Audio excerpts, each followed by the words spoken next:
You know about vibration, pretty much. You understand that law of attraction is the engine that manages all of this, and that it is tuned to vibrational frequencies. Do you understand that everything has a vibrational frequency? Do you understand that your manifestations that will soon manifest have vibrational frequencies? And that if before it manifests, you achieve vibrational harmony with the frequency of it, then it comes to you faster. Do you understand that abundance has a vibrational frequency? Yeah? And can you imagine what it feels like? What would the vibrational frequency of abundance feel like if you were going to put words to it? It would feel like ease. It would feel like freedom to choose, certainly. It would feel like eagerness. It would feel like clarity. It feels like the vibration of abundance feels like fresh air. It feels like clear path. It feels unlimited. It feels always flowing. It feels abundant, meaning never ending, always flowing. It doesn't feel pinched off, and it doesn't feel like jealousy, and it doesn't feel like worry, and it doesn't feel like fear. It feels like fun. It feels like sureness. It feels like certainty. So let's say that you're standing in a what-isness of less abundance than you want. If you can take your attention away from your perceived manifestation of not enough, and you can focus upon something else that feels like fun, or something else that feels unlimited. You can use subjects other than the subject of money, which may feel like not enough every time you think about it. You can focus upon other things that feel like fun, that feel unlimited, that feel like clarity, that feel like fresh air. You can practice the seed vibration of abundance by staying off the subject if the subject calls something different from you. You see what we're talking about? A while back we said, if you're working on abundance, if abundance is something that is important to you, then take money out of the equation, because there is so much abundance that is abundantly around you that you can tune yourself to the frequency of that. What's something else you want? Usually it falls into a handful of categories. You want money, you want a lover, you want someplace really great to live, you want a body that feels good.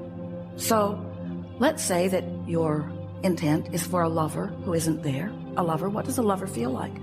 What does it feel like? What does being in love, what does a lover feel like? Feels happy, feels high, feels pretty damn good, feels like well-being, feels like homecoming, feels like security, feels like appreciation, feels like being appreciated, feels effortless, feels like ease, feels natural, feels like desire. If you can get to the general vibrational reason behind what you want, which is why do I want it? The question, why do I want this thing, will bring to you.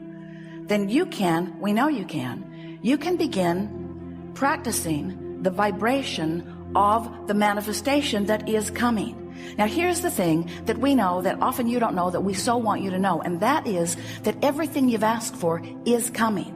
And the only question is, how long are you going to keep yourself from it?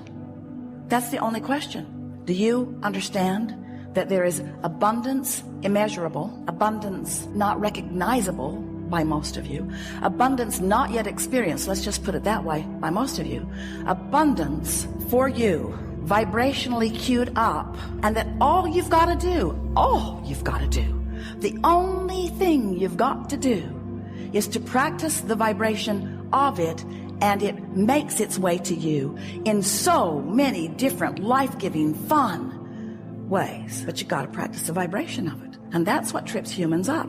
We love you very much, but you don't, for the most part, practice the vibration of what's in your vortex. You practice the vibration of what's already manifested, and what's already manifest is a puny comparison to what's available to you. You got to stop focusing so much on what is that it dominates your vibrational patterns. And you have to start focusing upon who you really are and how you want to feel. So when you think about the things you want, and there are a lot of them, and it's wonderful. When you think about the things that you want, and you think about why you want those things that you want, and it brings you to that vibrational reason, most of which is easily recognizable by you and easy to find by you and easy to discover all around you already.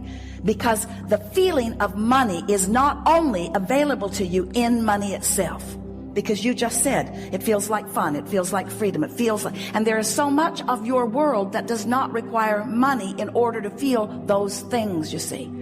So if you look around as the selective sifter that we know a deliberate creator like you can be, and you tune your frequency to the feeling of, so it would be such a good thing if you could just make your list of things that you want and take each item one by one and stop and analyze for yourself, what is the feeling of that?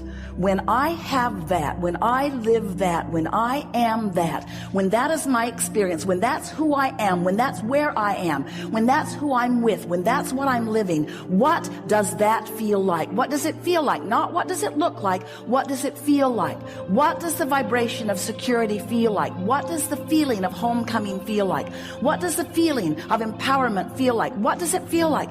And as you pose those questions to yourself, as you move through your days, and you're feeling a lot of those things all day, every day, as you come across, we started to say stumble across because you may not be doing it exactly on purpose, but as you come across that feeling, and you come across that feeling after you have acknowledged that you want to find that feeling, it will stand out in a more vivid way, and you can say, yes, that's it.